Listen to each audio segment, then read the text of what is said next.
Hello YouTube family, welcome back to our channel. जैसा कि आपने थंबनेल में देख ही लिया होगा, पोलिनोमियल का पोस्टमार्टम करते हैं आज, है ना। पोस्टमार्टम क्या होता है? चीर फाड़। आज पोलिनोमियल को बिल्कुल सारा चीर फाड़ कर देंगे। जो लोग चैनल पे फर्स्ट टाइम आए हैं, जो हमारी वीडियो को फर्स्ट टाइम देख रहे हैं, वो चैनल को सब्सक्राइब करें, लाइक करें, शेयर करें, कमेंट्स करें। कोई भी डाउट आता है तो आप कमेंट करके पूछ सकते हैं। चलो आ जाओ। चलो, पोलिनोमियल को शुरू करने से पहले एक डाउट जो मन में आता है, क्या जो इक्वेशन होती है, इक्वेशन पता है ना, इक्वेशन और पोलिनोमियल में कोई फर्क होता है? हाँ सर, नाम से ही पता चल रहा है, दोनों में फर्क तो होता ही है ना। तो इक्वेशन क्या होता है? इस एक ऐसा एक्सप्रेशन, एक एक्सप्रेशन जिसमें लेफ्ट हैंड साइड की वैल्यू और राइट हैंड साइड की वैल्यू बराबर हो। जैसे जनरली हमने देखा होगा 2x इजिकल टू 12, तो ये क्या होता है? इक्वेशन होती है। अब इक्वेशन भी कई टाइप की होती है, जैसे लीनियर इक्वेशन। लीनियर इक्वेशन क्या मतलब क्या होता है अभी बताएंगे। Quadratic equation, cubic equation. देखो, लीनियर का मतलब क्या होता है? जहां पर पावर मैक्सिमम 1 हो। देखो, अब पावर को क्या कहते हैं? डिग्री। देखो, बहुत सारे छोटे छोटे कॉन्सेप्ट्स आएंगे। ये एक बेसिक लेवल की वीडियो बनने वाली है पोलिनोमियल के ऊपर, मतलब छोटी छोटी जो जो टर्म्स होती है पोलिनोमियल में, वो एडवांस लेवल की एक वीडियो और बनाएंगे, ठीक है। तो डिग्री क्या होती है? Highest power. किसी भी एक्सप्रेशन के अंदर जो हाईएस्ट पावर होती है उसको, जैसे मैं बोलता हूँ x की पावर 6 प्लस x की पावर 3 माइनस 4x समथिंग ऐसा, तो हाईएस्ट पावर कितनी होगी? 6, तो मैं डिग्री क्या बोलूंगा? 6। तो जहां पर लीनियर का मतलब होता है सिंगल, जहां पर पावर कितनी हो? 1 हो। अब ऐसा आता है linear equation in one variable. ये linear equation in one variable का एग्जांपल बन गया। Linear equation in two variable की बात करी जाए तो कैसा होता है? जैसे 2x plus Y is equal to 30, ये क्या होगा? Linear equation in two variables. Quadratic equation क्या होती है? वो इक्वेशन जिसमें मैक्सिमम पावर 2 होती है, जैसे आप लोगों ने देखा होगा x square minus 6x plus 15, कुछ ऐसा, जहां पर डिग्री कितनी होती है? 2। क्यूबिक में क्या हो जाएगा? डिग्री बोलो चाहे पावर बोलो, एक ही बात है। तो क्यूबिक में क्या हो जाएगा? x की पावर 3, ठीक है। चलो नेक्स्ट टर्म देखते हैं। जो भी कोई भी पोलिनोमियल हो चाहे इक्वेशन हो, उसमें क्या क्या चीजें यूज होती हैं? एक तो होता है वेरिएबल, होता है कि नहीं होता? नाम सुना होगा। एक होता है कोफिशिएंट, एक क्या होती है? Constant term. सुना है कि नहीं सुना? वैसे ये जो पोलिनोमियल है ये एलजेब्रा का पार्ट है। एलजेब्रा क्या होता है? एडवांस लेवल में, जहां पर variable, coefficient, constant, in terms का मिक्सअप कुछ सिखाया जाता है। तो वेरिएबल क्या होता है? वेरिएबल एक ऐसी आइडेंटिटी होती है, ऐसी वैल्यू होती है whose वैल्यू वेरीज। वेरीज का मतलब चेंज, मतलब इसको मैं बोल सकता हूं डायनेमिक वैल्यू हो जिसकी, वेरिएबल उसको कहते हैं। हम लोगों को जनरली जो वेरिएबल सिखाया जाता है वो क्या सिखाया जाता है? हमें जो वेरिएबल बताते हैं वो ये बताते हैं अल्फाबेट्स। अल्फाबेट्स, अल्फाबेट मतलब A B C D X Y, ऐसा वेरिएबल होता है कि नहीं होता? तो वेरिएबल की अगर कोई डेफिनेशन पूछे तो क्या बताएंगे? वेरिएबल या तो अल्फाबेट्स होते हैं या सिंबल भी हो सकते हैं, जिनकी वैल्यू टाइम टू टाइम या कंडीशन के अकॉर्डिंग चेंज होती है। देखो, अगर ऐसा बोला जाए 10 स्टार इज इक्वल टू 100, तो स्टार की वैल्यू कितनी आ जाएगी? 100/10, मतलब 10। तो स्टार यहां पर क्या काम कर रहा है? वेरिएबल। तो वेरिएबल में ना कि अल्फाबेट्स आते हैं, सिंबल भी आ सकते हैं, ठीक है।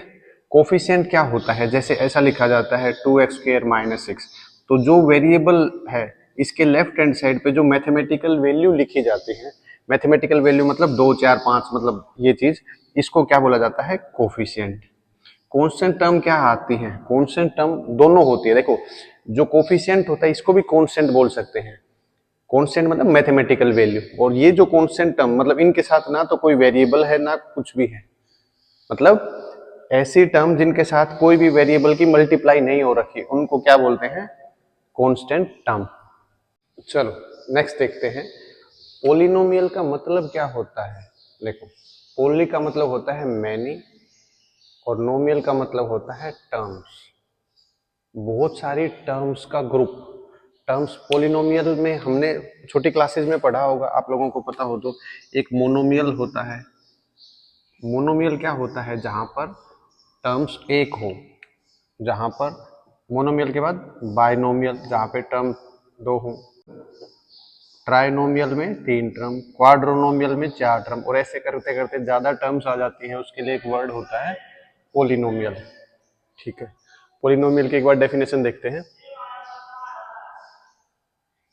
Polynomial is a mathematical expression consisting of variables, coefficients, which is formed by mathematical operation like addition, subtraction, multiplication, division and having positive power of variables। इसका मतलब क्या हुआ, पोलिनोमियल एक ऐसा एक्सप्रेशन होता है जिसके अंदर वेरिएबल्स होते हैं, कोफिशिएंट होता है, और जो मैथमेटिकल ऑपरेशन प्लस माइनस करके बनता है। जैसे देखो एग्जांपल देखते हैं, चीजें क्लियर करते हैं। एग्जांपल में क्या है, ये क्या है, कोफिशिएंट, ये पावर है, ये देखो इसकी मल्टीप्लाई कर रखी है ना, ये होता है। अब देखो कभी कभी हमें पोलिनोमियल थोड़ा बहुत तो समझ में आ जाता है, लेकिन एक नेक्स्ट चीज देखो, कंडीशन फॉर पोलिनोमियल। पोलिनोमियल की क्या क्या कंडीशन होती है, जो पावर होती है, डिग्री होती है, वो कभी भी नेगेटिव नहीं हो सकती, नेगेटिव नहीं हो सकती। दूसरी बात, जो डिग्री है वो फ्रैक्शन के अंदर डिग्री नहीं हो सकती। मतलब लास्ट में देखो लिखा है having positive power of variable. Positive का मतलब क्या है, ये वाली कंडीशन है ना, कि मतलब फ्रैक्शन में नहीं होगा, मतलब पॉजिटिव पावर 1 2 3 4 5 हो सकता है, ये कभी भी नहीं होगा। 5x की पावर 1/2 प्लस 6x की पावर 7/√2 माइनस 13x, कुछ ऐसा, ये वेरिएबल के साथ पोलिनोमियल बनेगा? बिल्कुल नहीं बनेगा, क्योंकि पावर फ्रैक्शन में है या इरेशनल नंबर के रिस्पेक्ट में है। बात समझ में, कंडीशंस क्या क्या होंगे। चलो एक नेक्स्ट टर्म देखते हैं हम लोग, जीरोज।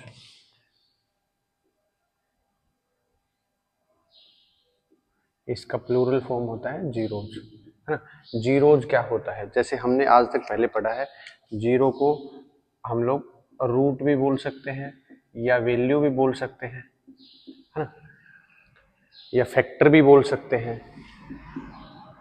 इस सब का मतलब क्या होता है, जैसे 10th क्लास में एंटर करेंगे तब हमें समझ में आएगा कि जीरोज का मतलब क्या होता है। पहले तो हम रूट और वैल्यूज फैक्टर ऐसे ही बोलते हैं। जीरोज का मतलब क्या होता है, वो वैल्यू जिसके ऊपर सारी की सारी मैथमेटिकल एक्सप्रेशन जो टर्म बनी है, जो पोलिनोमियल बना है, इन सब की वैल्यू क्या आ जाए, जीरो। देखो एक एग्जांपल देखते हैं सिंपल सा, जैसे मान लो 10x इजिकल टू 50 है कि नहीं, तो इसको क्या लिख सकते हैं, 10x इजिकल टू 50, तो x की वैल्यू कितनी आ जाएगी, 50/10 मतलब 5, आई कि नहीं आई। अब इस इक्वेशन को सिंप्लीफाई फॉर्म में क्या लिखूं, 10x minus 50 is equal to 0, x की जगह पे 5 पुट करो, तो 10 इंटू 5 माइनस 50, तो 50 माइनस 50 0, तो सारे के सारे एक्सप्रेशन को जीरो बना दिया कि नहीं बना दिया। जो सबको जीरो बना दे, या पूरे पोलिनोमियल की जो पूरी इक्वेशन है इस सबको जीरो बना दे, इसको बोलते हैं जीरोज। ठीक है, चलो एक काम की बात सुनो, जो पोलिनोमियल होता है वो आप लोगों को समझ में आ गया क्या होता है, और एक इक्वेशन क्या होती है वो भी आप लोगों को समझ में आ गया। ठीक है, पोलिनोमियल क्या होता है, जैसे ऐसे लिखा होता है, polynomial x is equal to 6x की power 6 minus 5x3 plus 12x plus 10, कुछ समथिंग ऐसा कोई भी। और इक्वेशन क्या होती है,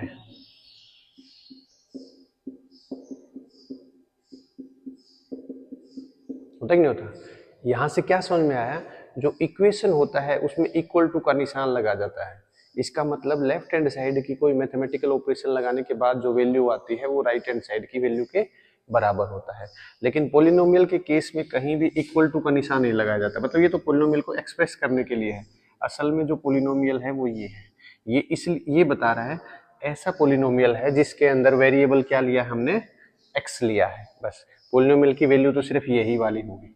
इस केस में ऐसा नहीं कर सकते कि हम लेफ्ट हैंड साइड को ले लें, दोनों लेने पड़ेंगे, क्योंकि इक्वेशन का मतलब ये होता है इक्वल होना, दो चीजों का या दो टर्म्स का या दो मैथमेटिकल एक्सप्रेशन को इक्वल करना, वो इक्वेशन कहलाती है। चलो देखो, ग्राफिकल रिप्रेजेंटेशन क्या होता है, किसी भी इक्वेशन को ग्राफ की सेंस में रिप्रेजेंट कर रखा है तो जीरोज फाइंड आउट करने हैं। ठीक है, देखो मैं एक चीज बताता हूं, एक पोलिनोमियल दे रखा है जहां पर वेरिएबल x है, ये कोई दे रखा है। ठीक है, तो मैं क्या करूंगा, अगर जीरोज निकालना है, जीरोज निकालना है तो मैं ये देखूंगा कि x एक्सिस को कितनी बार कट कर रहा है, एक बार यहाँ कट कर रहा है, एक बार यहाँ कट कर रहा है, एक बार यहाँ कट कर रहा है, 3 बार कट कर रहा है, तो नंबर ऑफ जीरोज कितने हो जाएंगे, 3 बार। देखो इसका थोड़ा सा एडवांस क्वेश्चन देखो, कभी कभी ऐसा पेपर में पूछ लेता है। देखो कभी कभी ये क्वेश्चन इस लैंग्वेज में पूछा जाता है, ये तो x के रेस्पेक्ट में है, मतलब x एक्सिस को जितनी बार काटेगा। अगर ये y के रेस्पेक्ट में हो तो क्या होगा, हम y एक्सिस को चेक करेंगे कितनी बार काट रहा है, y एक्सिस को कितनी बार काट रहा है, y एक्सिस ये है, इसको सिर्फ एक बार काट रहा है, तो इस केस में नंबर ऑफ जीरोज कितने हो जाएंगे, 1 हो जाएंगे। इस टाइप के क्वेश्चंस को थोड़ा ध्यान रखना। क्वाड्रेटिक इक्वेशन जनरली होती है, वो उसका फॉर्मेट क्या होता है, ax² + bx + c।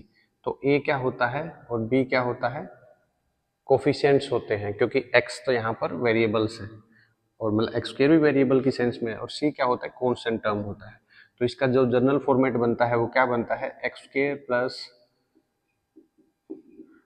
sx + p, मतलब ये क्या होता है, सम, जो भी हमने फैक्टर लिए हैं, जो वैल्यू मानेंगे मिडिल टर्म स्प्लिटिंग से, इसमें सम होता है, और p का मतलब क्या होता है, प्रोडक्ट। एक जनरल क्वेश्चन देखो, x² + 6x + 8, ऐसा कोई क्वेश्चन है, इसका मतलब क्या है, मिडिल टर्म को देखेंगे कि दो ऐसे फैक्टर बनाऊं, दो ऐसे वैल्यू बताऊं जिनको जोड़ूं घटाऊं क्या करूं, तो 6 बन जाए, और मल्टीप्लाई करूं तो 8 बन जाए। देखो इसका सिंबल, सिंबल मतलब साइन, और इसका साइन, इन दोनों साइन के हिसाब से हम डिफाइन करेंगे कि ये वाला इसके फैक्टर क्या बनेंगे।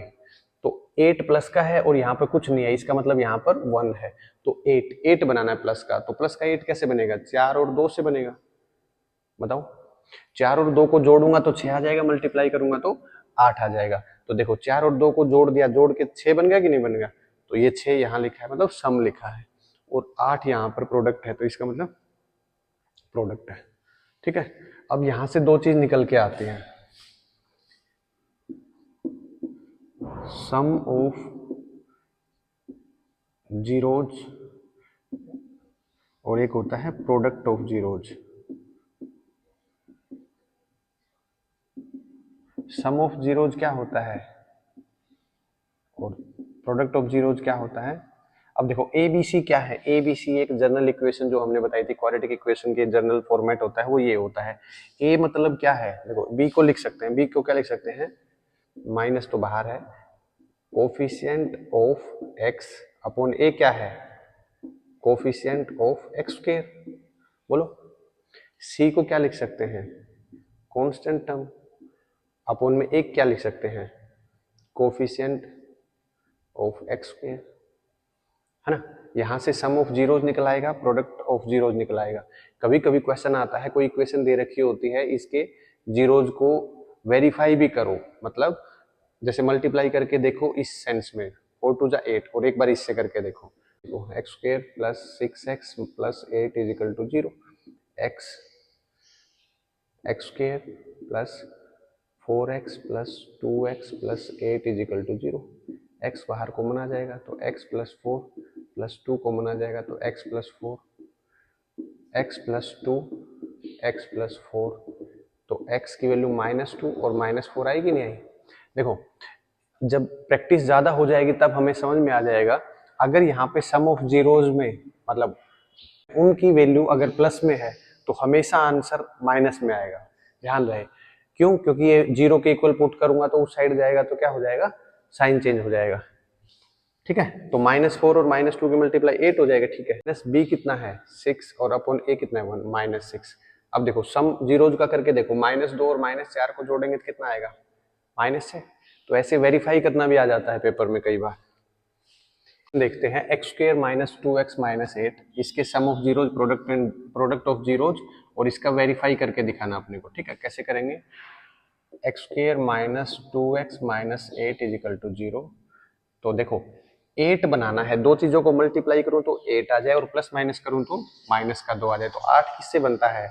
8 बनता है 4 से और 2 से। तो 4x plus 2x minus 8 is equal to 0। देखो -2 बच जाएगा और मल्टीप्लाई करूंगा -8 तो x कॉमन आ जाएगा।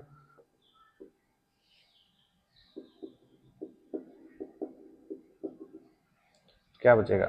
x plus 2 x minus 4,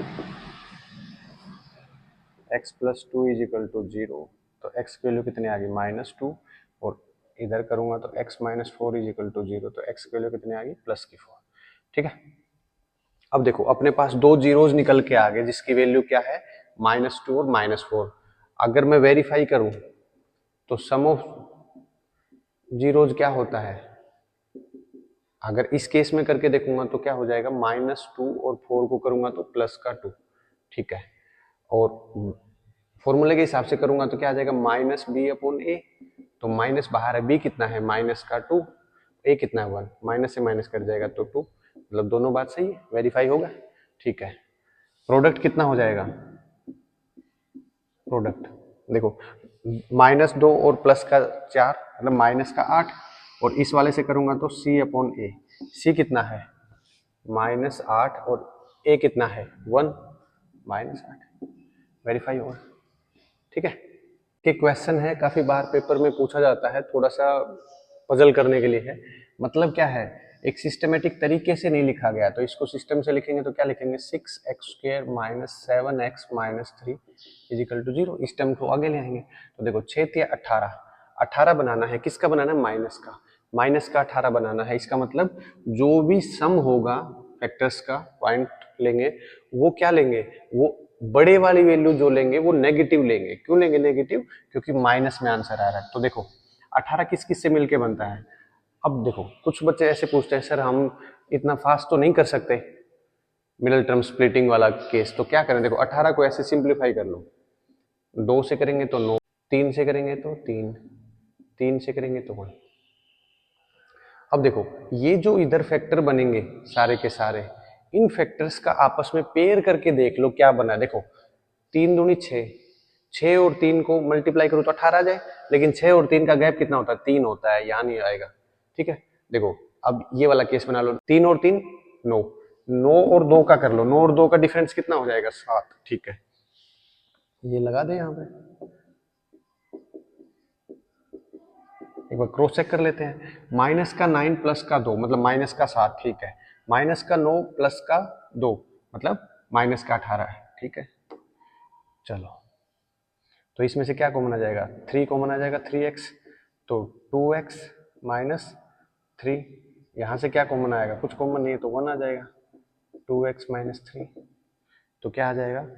2x minus 3 दोनों में कॉमन आ जाएगा और अंदर क्या बचेगा? 3x plus 1। तो बनेगा क्या? 2x minus 3 is equal to 0। तो x की वैल्यू कितनी आ जाएगी? 3 इधर चला जाएगा तो 3/2। यहाँ से क्या बनेगा? 3x plus 1 is equal to 0। तो 3x is equal to -1, x की वैल्यू -1/3। चलो इसको भी वेरीफाई करते हैं एक बार। सम निकालेंगे, सम कैसे निकलेगा? 3/2 प्लस करा -1/3। तो कैसे निकलेगा? 3/2 -1/3। 3 और 2 का एलसीएम कितना होता है? 6, 3 3 9 माइनस 3 दूनी 6, 7/6। ठीक है, वैसे निकालते हैं सम। सम क्या होता है? -b/a। माइनस b कितना आ जाएगा? माइनस, और a कितना है? 6, माइनस से माइनस कट गया 7/6, ये भी 7/6। ऐसे ही प्रोडक्ट निकाल लेंगे। प्रोडक्ट कितना होता है? 3/2 मल्टीप्लाई -1/3। 3 से 3 कट जाएगा मतलब माइनस का हाफ बच गया। और वैसे कितना हो जाएगा? c/a होता है। c कितना है? माइनस का 3 और a कितना है? 6 मतलब माइनस का हाफ। दोनों वेरीफाई हो गए कि नहीं हो गए? लास्ट टॉपिक देखते हैं। अभी हमने क्या करा? एक क्वाड्रेटिक इक्वेशन होती है, क्वाड्रेटिक इक्वेशन का जनरल फॉर्मेट क्या होता है? ax² plus bx plus c। इस क्वाड्रेटिक इक्वेशन से नंबर ऑफ जीरोज निकाले और उन जीरो को वेरीफाई करके देखा। अब कोई ये बोल दे कि हमारे पास नंबर ऑफ जीरोज का सम दे रखा है और प्रोडक्ट दे रखा है, तो इससे हमें क्वाड्रेटिक इक्वेशन बनानी है, मतलब सम हो और प्रोडक्ट हो, इससे हमें क्या बताना है, क्वाड्रेटिक इक्वेशन बतानी है। देखो जैसे आप लोगों ने क्वेश्चन देखा होगा, अगर ऐसा दे रखा है sum of zeros is equal to 1/4 and product दे रखा है प्रोडक्ट ऑफ जीरोज 3/2, है ना। तो इक्वेशन बनाओ। इक्वेशन कैसे बनाएंगे, तो हम यहीं से निकाल लेंगे। सम ऑफ जीरोज क्या होता है, -b/a is equal to 1/4, side में लिखो c/a होता है कि नहीं होता, प्रोडक्ट ऑफ जीरोज, ये क्या होता है 3/2। ठीक है, देखो a की वैल्यू यहाँ पे 4 है, यहाँ पर 2 है, तो दोनों जगह a की वैल्यू सेम होनी चाहिए। a की वैल्यू सेम कैसे करेंगे, 2 से ऊपर नीचे मल्टीप्लाई, तो इसको क्या लिख सकता हूँ 6/4। तो a की वैल्यू कितनी आई 4, b की वैल्यू -b की वैल्यू 1 है, तो b की वैल्यू कितनी हो जाएगी -1, और c की वैल्यू कितनी है 6, तो a b c की वैल्यू पुट कर दो, तो क्या आ जाएगा 4x² - x + 6। बोलो है ना। गर्मी बहुत ज़्यादा हो रही है, अपनी हेल्थ का ख्याल रखो, टाइम से पढ़ते रहो, और कोशिश करो कि ऐसे वाले लिक्विड वाले जूसी वाले चीज़ खाओ, जैसे खीरे हो गए, तरबूज हो गए, खरबूजे हो गए, ऐसी चीज़ खाओ। और जो बिवरेजेज आइटम्स होते हैं लाइक कोल्ड ड्रिंक, आजकल लोग स्टिंग वगैरह ज़्यादा पी रहे हैं, इससे थोड़ा सा बचो, है ना। चलो, ये दे रखा है सम और ये दे रखा है प्रोडक्ट। तो सम का फॉर्मूला क्या होता है, -b/a इज इक्वल टू √2, और c/a क्या हो जाएगा, ठीक है। इसका कोई यार दोस्त नहीं, कोई उसका अपना नहीं, उसका ऊपर कौन होता है, भगवान। मैथ्स में जिसके नीचे कुछ नहीं होता उसके नीचे 1, ठीक है। तो यहाँ पर a की वैल्यू कितनी है 1, यहाँ पर a की वैल्यू कितनी है 3, तो दोनों को बराबर कैसे करेंगे। अब देखो a की वैल्यू कितनी आ गई दोनों केस में 3, b की वैल्यू क्या आ जाएगी 3/2, और c की वैल्यू कितनी आ जाएगी 1। इक्वेशन में पुट कर दो, 3x² - 3/2x + 1। बोलो है ना। चलो, परेशान हो रहे हैं, गर्मी काफ़ी ज़्यादा है। आज की वीडियो में इतना ही। आई होप पॉलिनोमियल का बेसिक पोस्टमार्टम वाली वीडियो या पोस्टमार्टम वाला जो कॉन्सेप्ट था वो आप लोगों को समझ में आया होगा। एंड पार्ट जो आने वाला है इस चैप्टर का, मतलब इस पॉलिनोमियल का, वो काफ़ी अच्छे इंपॉर्टेंट क्वेश्चन से होने वाला है। बस थोड़ी सी टाइम की दिक्कत है, तो जल्दी ही उसको भी शूट करेंगे। और आई होप आज की वीडियो में काफ़ी कुछ सीखने को मिले होगा। जो लोग चैनल पे फर्स्ट टाइम आए हैं वो लाइक करें, शेयर करें, सब्सक्राइब करें, कमेंट करें, और कोई दिक्कत हो तो अपडेट करें। Thank you.